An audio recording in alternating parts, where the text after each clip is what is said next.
તો તણાવને લઈને મુખ્યમંત્રી કરશે બેઠક। જી હા, ગુજરાતના મુખ્યમંત્રી બેઠક કરશે। આવતીકાલે સવારે 10:30 કલાકે બેઠક કરવામાં આવશે।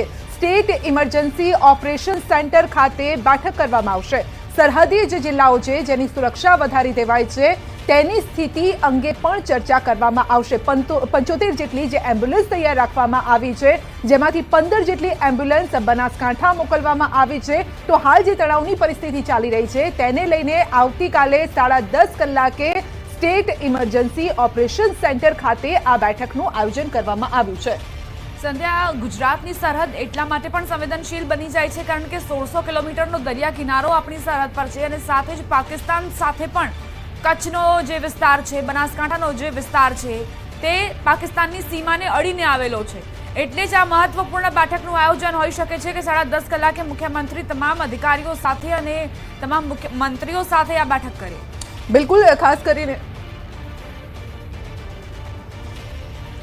તો આ અંગે જ વધુ અપડેટ પણ મેળવીશું। મૌલિક આપણી સાથે જોડાઈ ગયા છે, મૌલિક ધામેચા આપણી સાથે જોડાઈ ગયા છે। જી મૌલિક, એક ઇમરજન્સી બેઠકનું આયોજન કરવામાં આવ્યું છે આવતીકાલે 10:30 કલાકે સીએમ ની આગેવાનીમાં।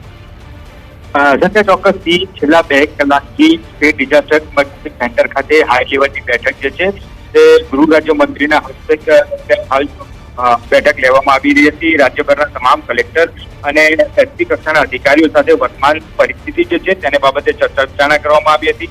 ખાસ કરી ગુજરાતને અડતા જે સરહદી જિલ્લાઓ છે ત્યાં કલેક્ટરોને સચેત કરવામાં આવ્યા હતા અને સ્ટેન્ડ બાય અંગેની જિલ્લા કલેક્ટરની સાથે સાથે એસપીને પણ આ પ્રકારની સૂચનાઓ આપવામાં આવી હતી કારણ કે સરહદ સાથે જોડાયેલા તમામ લોકોને ત્વરિત નિર્ણય લઈ શકાય અને ઝીરો કેઝ્યુલિટી થાય તે પ્રકારના આ હુમલામાં પરિસ્થિતિ નિર્ણયો લેવા તે બાબતની તાકીદ કરવામાં આવી હતી। આવતીકાલે મુખ્યમંત્રી ભૂપેન્દ્ર પટેલની અધ્યક્ષતામાં આ સમીક્ષા બેઠક જે છે તે સ્ટેટ ડિઝાસ્ટર ઇમરજન્સી ખાતે સવારે 10:30 વાગે બોલાવવામાં આવી છે।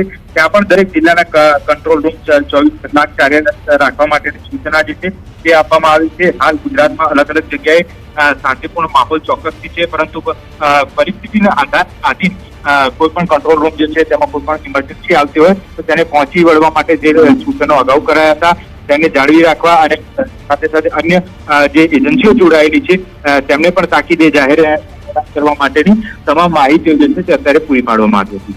બિલકુલ, આપનો આભાર અમારી સાથે જોડાવા બદલ।